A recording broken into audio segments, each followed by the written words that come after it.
two sides of an issue that is much in the news, Hispanic immigrants and crime. Unlike our opposition in the fraudulent civil rights organization known as the Southern Poverty Law Center, we in the immigration reform movement believe in the Bill of Rights and free and open debate. We're delighted to have someone with us today who I hold in the highest esteem for his amazing achievements in freeing hundreds of thousands, if not millions, of immigrant children from the prison of bilingual education and giving them hope of fulfilling their potential. Ron Unz is a successful Silicon Valley entrepreneur who's put his money where his mouth is when it comes to helping the underdog. It used to mystify me why so many far-left activists, a certain segment of the left, were so vociferously hostile to the idea of teaching immigrant children to speak English well. And then I figured it out. When immigrants learn English, two things happen that the far left hates. First, their income rises. They become self-sufficient, and they no longer need to depend on big government handouts. Second, they start to lose their ethnic identity and think of themselves as Americans, and the practitioners of identity group grievance politics start to lose their power. That's the reason, in my view, why Ron Unz is so hated by those same far-left activists and has been so vilified over the years for his work, for his very good work.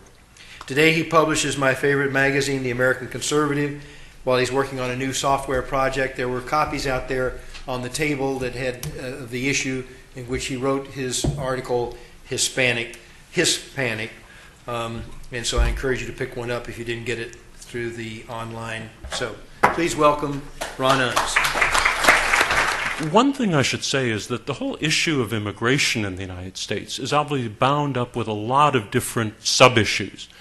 And there are many arguments made by critics or skeptics towards large-scale immigration which are really disconnected from each other. For example, a lot of people focus on job competition. A lot of people focus on ecological or overpopulation issues. A lot of people focus on cultural conflict.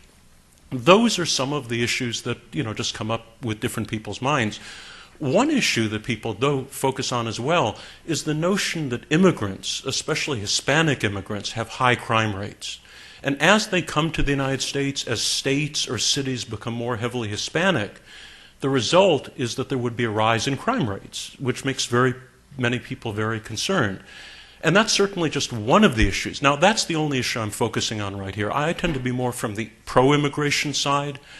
But the only issue I'll be addressing that would deal with this would be the question of whether Hispanics do have higher crime rates than whites or not. Now, personally, I've actually lived in areas around the country that are very heavily Hispanic for over 2 decades now. And those areas have tended to have pretty low crime rates. So I've always been quite skeptical of the widespread belief that Hispanics or Hispanic immigrants or illegal Hispanic immigrants have high crime rates. And over the years, I'd sometimes debated this back and forth with various people on debate sites or websites, and nobody really ever was persuaded by any of my arguments, even though I sometimes cited some data. Finally, about a year ago, I got so fed up with all these years of debating it back and forth, I decided to really sit down, gather all the comprehensive data, and see what I would find, just looking at the numbers. Now, it turns out, on a very simple level, if any of you go into Wikipedia and look at the crime rates of the largest cities in the United States, or the cities ranked by crime, and if you compare it with the ethnic distribution in those cities, you'll very quickly notice that the most Hispanic cities in the United States tend to have the lowest crime rates in the country. While on the other hand, the cities with the highest crime rates tend to have very low or relatively low Hispanic populations. And so with 5 minutes spent on Wikipedia, I got a sense that I was on the right track and that there was a pretty good chance my intuitive feel of the issue was correct. But, again, that's just spending a few minutes on it. What I then ended up doing was simply doing a multi-stage analysis. First of all, I decided to try to look at the incarceration statistics in America. In other words, who's in prison, their ethnic distribution, and how many of them are Hispanic compared to how many are black or how many are white. and see what that would tell me. Because one thing that you run into very early on in trying to look at crime rates in the United States is that the official government crime statistics are fairly useless, because many times Hispanics who commit crimes are classified as white. In other words, the Hispanic ethnic category is quite ambiguous, and sometimes they're classified as white and sometimes as non-white. So you can't really use any of the crime perpetrator statistics, and you have to look at those more solid statistics, like, for example, incarceration rate. Now, if you just naively look at the percentage of Hispanics in the United States who are in prison, you'll see it's much higher than the white population. In other words, Hispanics are very much overrepresented in prison. But that's a little bit misleading, because the first thing you have to do is to separate out those Hispanics who are incarcerated for immigration violations. For example, who've simply forged some ID papers or something like that, or been caught for something along those lines, or are actually Hispanics living in another country who've been caught at the border doing drug smuggling.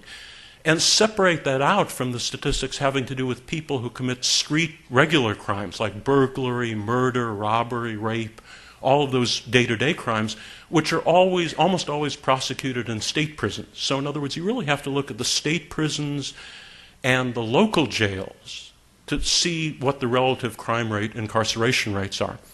The other thing you have to do is to focus on the fact that the age distribution of Hispanics is very different than the age distribution of whites in the United States.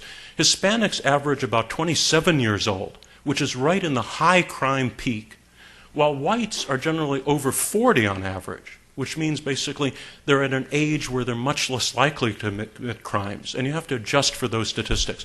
But anyway, the first chart up there, which unfortunately you've already been looking at now for a while, shows shows the national incarceration statistics based on the Bureau of Justice statistics release, which I've then adjusted relative to the different age pools. So in other words, what I did was to take all the Hispanics, whites, and blacks in the prison, in the state and local jails, and divide that, normalize that, relative to the number of people in those groups in the different high crime age ranges.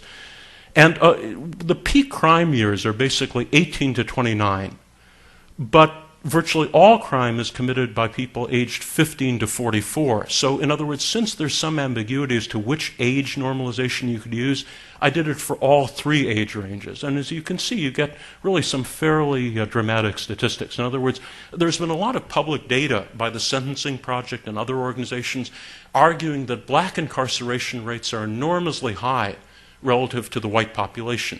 And that actually remains true even when you adjust for age. For example, these blue lines are the black incarceration relative to the age population.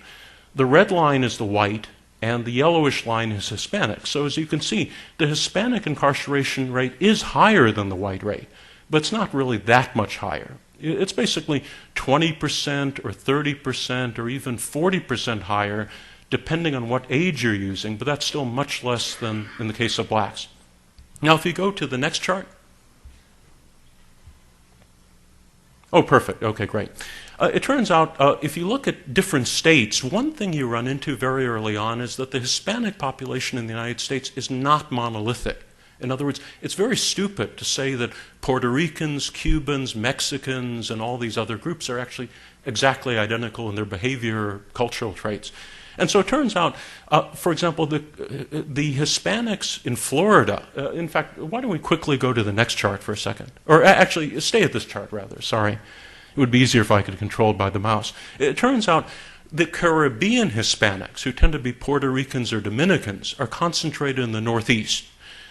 And as you could probably get by just reading the newspapers or something like that, they have many more social problems and economic problems than other Hispanic groups. And so for those reasons, when you look at the incarceration rate for Hispanics versus whites in the northeastern states, the Hispanic rate is much higher than the white rate. It's 100% higher or even 200% higher than the white rate. In other words, it really is much higher. One reason, therefore, I think a lot of people have had the impression that Hispanics have very high crime rates is because America's media and intellectual elites live in the Northeast. So the Hispanics they've been in contact with over the years have generally been Caribbean Hispanics who do have much, much higher incarceration rates than whites. And they've extended that pattern to the country. If we go to the next slide.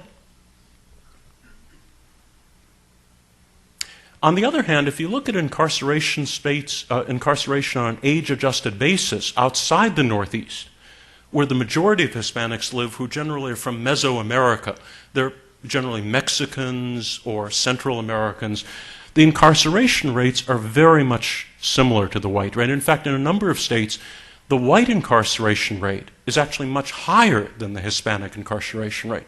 That's true, for example, in Georgia and Florida, and even in Texas it's true as well. In other words, on a per capita basis relative to their age, Hispanics are less likely to be in jail than whites.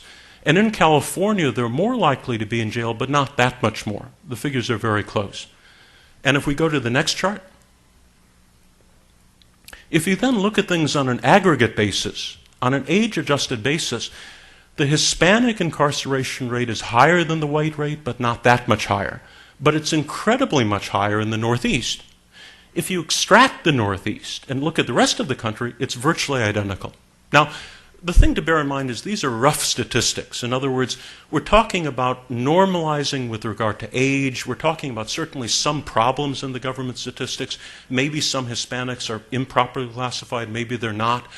Though since all of these are coming from prison statistics, and there's tremendous racial violence inside prisons, in other words, a lot of race-based prison gangs, race-based statistics in prison tend to be very accurate relative to other places because, for example, in many states, prisoners are segregated by race because if they're put in the same cell, they'll tend to kill each other since there's so many race-based gangs.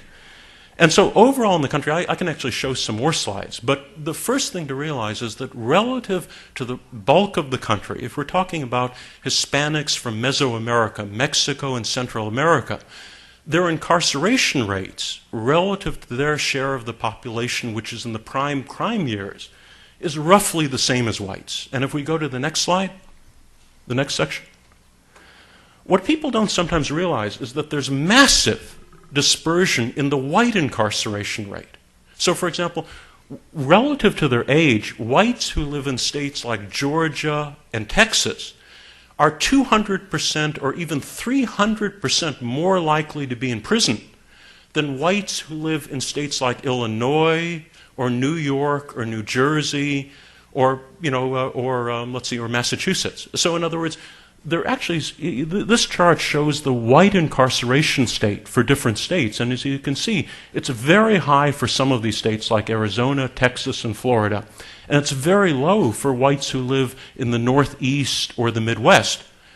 And so overall, the Hispanic incarceration rate around the United States is certainly higher than the white rate, but seems to only be higher by about 20 or 30%, maybe 40%.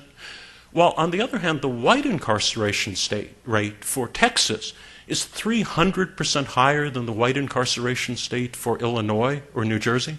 So overall, the Hispanic incarceration state seems to be somewhere towards the middle of the white range. In other words, it's higher, certainly, than whites who live in the Northeast or New England, but it's lower than whites who live in the South. And that's just what the government statistics indicate. Now, as far as you can tell, I think these government statistics are not necessarily perfect, but they're the only statistics in existence. So in other words, if that's the best you have and that's what you have to use, I think there's probably a sense that, that's more or less accurate.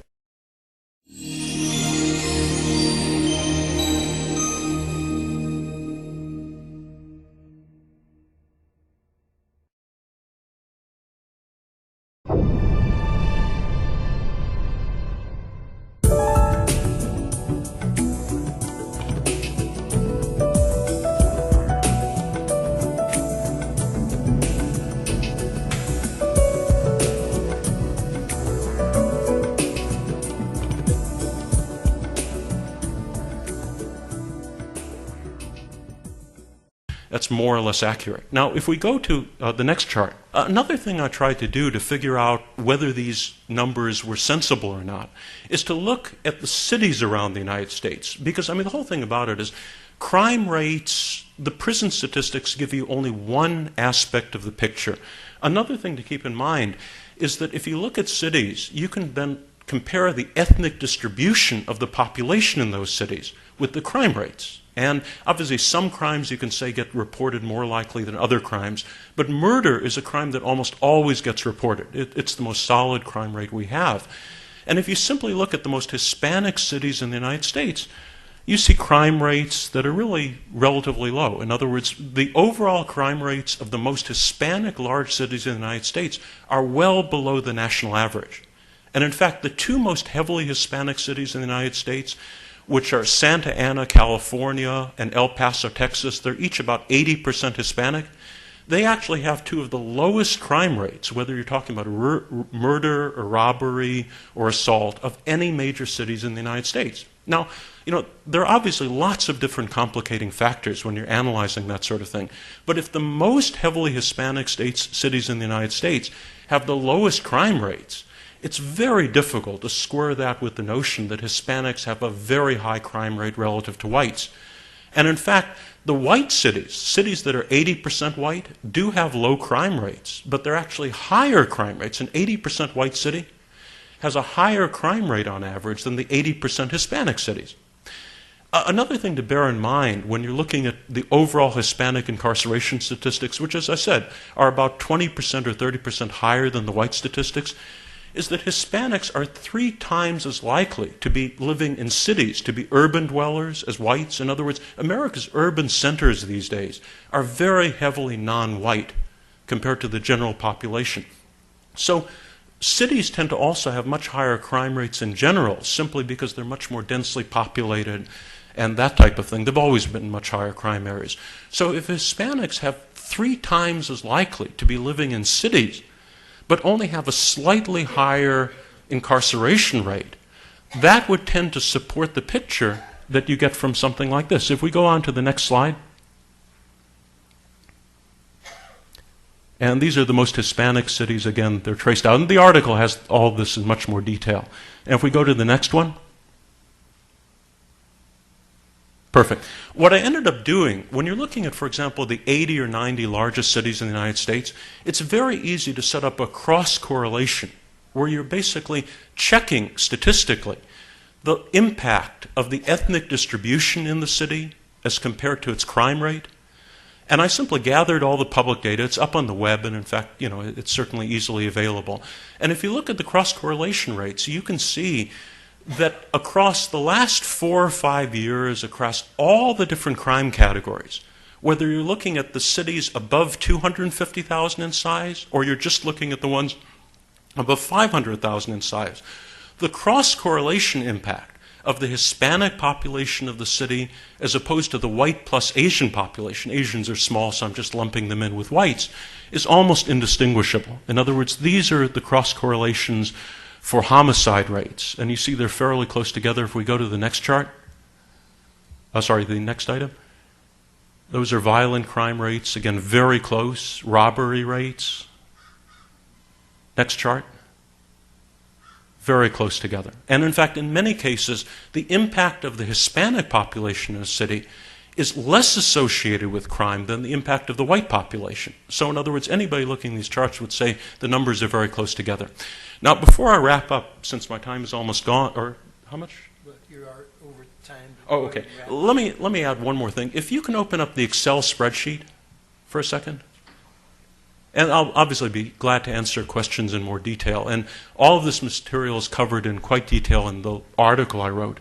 It turns out one thing that I did in the charts that I include in the articles, because it would have been sort of a distraction from the main points, I actually excluded the correlations with the black population because it would have just raised side issues or something like that. But just to show you, if you look at, for example, the assault rates in cities, from a correlation level, these are the black numbers up here, and these are the Hispanic and white numbers down here. So as you see, relative to the impact of blacks, Hispanics and whites have very similar numbers, and the same thing for all the different crime categories.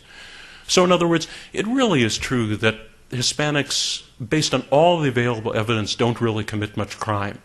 And while it's perfectly valid to be critical of large-scale immigration or Hispanic immigration for a lot of other reasons, focusing on the crime issue is really focusing on something that isn't there. And it also might tend to discredit your arguments in other areas if people can just look at the charts and see that Hispanics don't really commit much crime. So anyway, I'll be glad to answer more questions. I'm sure Jason will have some countervailing points to make. And anyway, thanks for the opportunity to speak before you.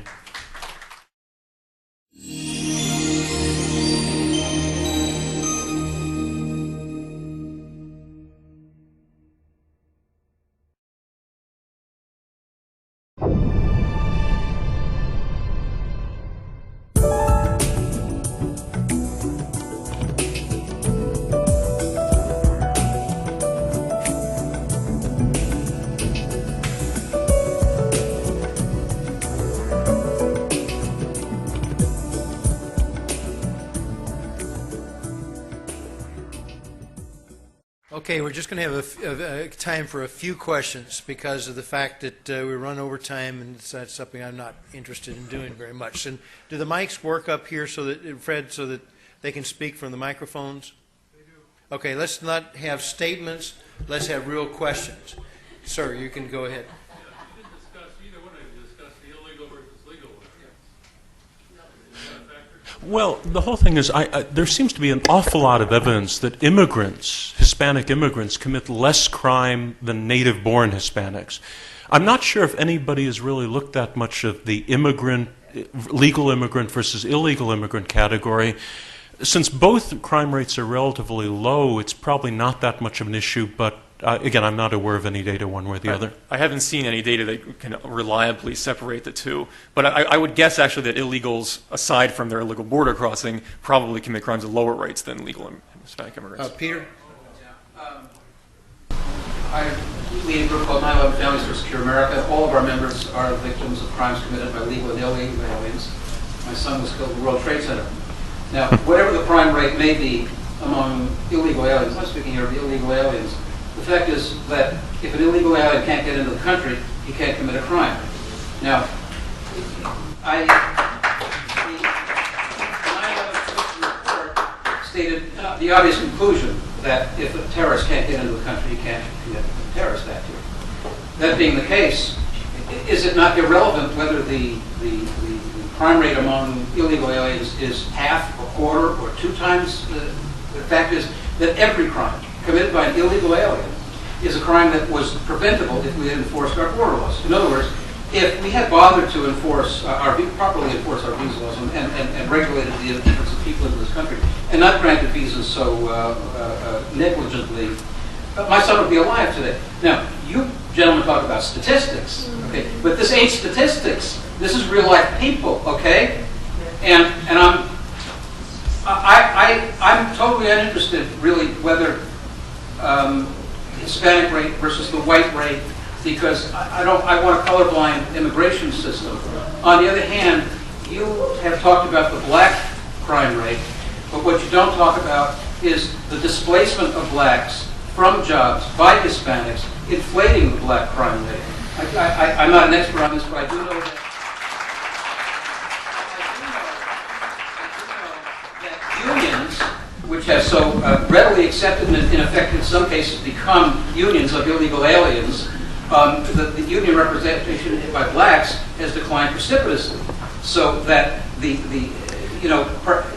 you're ignoring that fact, and also I think you did allude to the fact that in many cases, or in some cases, and I don't know how many, Hispanics are classified as white. If you've talked to police officers in local some jurisdictions, you will find that that is a conscious and intentional decision to skew the race.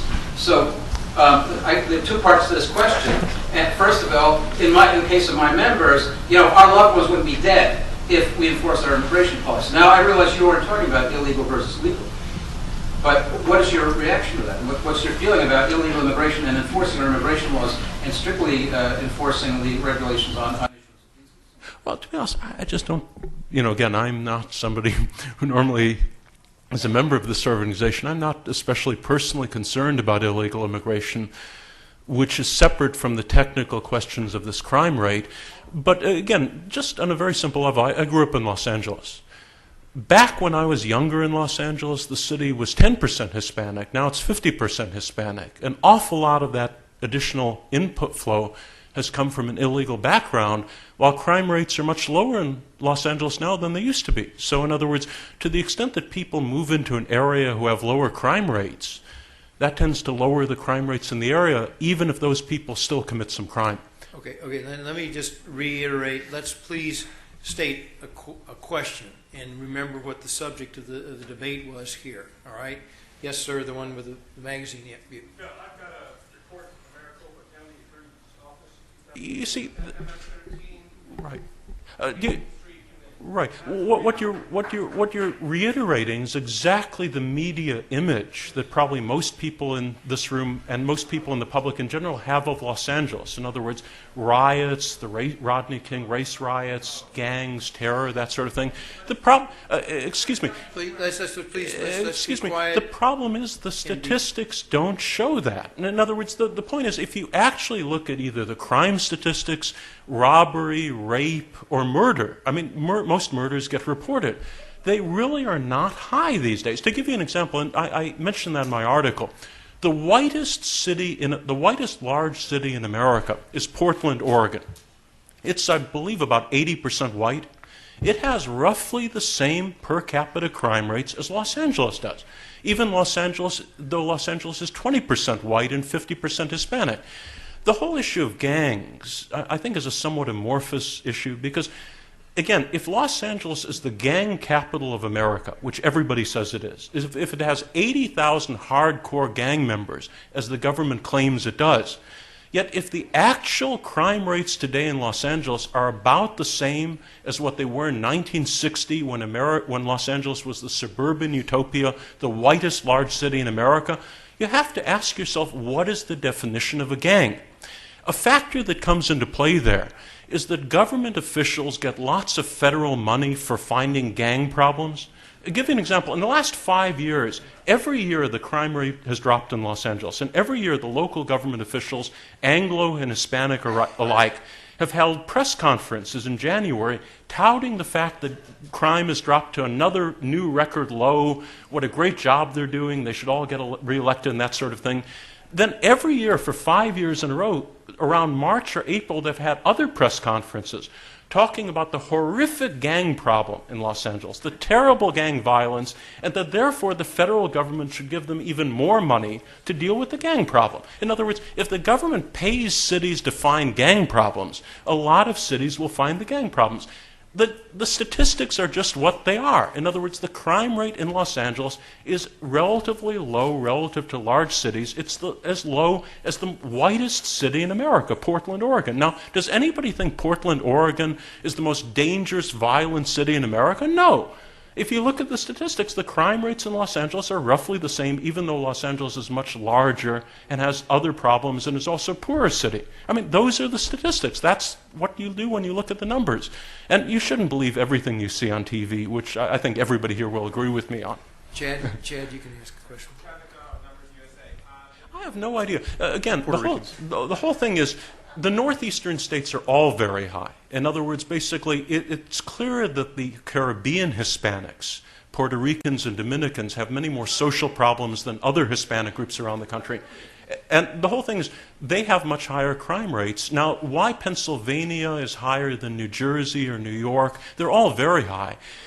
My guess is it might be that the whites in Pennsylvania tend to have relatively low crime rates relative to the whites in those other states like New York and New Jersey. So the relative difference might be caused by that. But, you know, again, all those northeastern states have high Hispanic incarceration state rates. I don't know why it's especially high in Pennsylvania. Jason, do you want to say anything? You comment on any of this? Regarding Los Angeles, we know that it's one of those cities where there has been a lot of reverse white flight, where large sections of the city now house very rich white communities, which was different from 40 years ago, where the suburbs were more white. Do you find a number of neighborhoods in Los Angeles where you would feel unsafe? Are there places where you would consider to be high crime areas? Sure. No, there's certainly. I mean, LA is not an entirely safe city. I don't want to give that impression. It's just that it has roughly the same crime rate as Portland, Oregon, which is a very white city, and it's much, much lower than it used to be. In particular, in fact, that's actually one of the statistics. Los Angeles tends to go a little bit against the immigrant versus non-immigrant pattern, because the parts of Los Angeles that have far and away the highest murder rate or crime rate are the south central parts of Los Angeles, which is heavily Hispanic immigrant rather than native born. But there are a lot of blacks, and there's a lot of violence between the blacks and Hispanics in Los Angeles, and that's actually what's driving the murder rate to a large extent in the city. Now, I don't think it's really correct that LA has had that much reverse white flight. In other words, the city, I think, is probably about 20% white, maybe 15% white, depending on how you count it. Remember, a lot of overseas immigrants are counted as white, even though they're not white European, like Iranians are white, Afghans are white. I mean, that's just the stupid way the government statistics work. So in terms of white European origin, I don't think LA is more than 20% white, and it hasn't become that much more white over the last few years. Okay, all right. This gentleman right here, yeah, go ahead. I got the scars that say otherwise. Okay, you've raised a very valid point, and that's actually the first thing to look at with these crime statistics. In fact, when you look at the official crime statistics, one crime statistic that does seem to follow an unusual pattern are the rape statistics. Because, in other words, some of the highest crime cities in the United States by widespread perception of the other categories have anomalously low rape statistics. So there clearly is a reporting issue. However, all these other crime statistics tend to follow the murder rate by trajectory, and homicide statistics are probably as solid as we can find for any crime rate, simply because, if somebody's been murdered, they're lying in the street, and, murders tend to get reported. So I'm not saying these statistics are perfect, but they're the only statistics we have. And it's not just Los Angeles. In other words, if Los Angeles were an outlier, if it followed a very different pattern than the other cities, maybe I would be suspicious. But it's true across all the cities in the United States. In other words, if you look at not only Los Angeles, but San Jose, Santa Ana, San Diego, various Texas cities, El Paso, San Antonio, cities on the East Coast, cities in the Midwest, there really is no correspondence to the Hispanic population and the crime rate. In other words, it's not just one or two anomalous circumstances. It's not just El Paso because of the border. It's not just this city. It's all of them. And if you look at the overall correlations, there's a strong negative correlation between the Hispanic population and the crime rate across all these different crime rates, including the murder rate.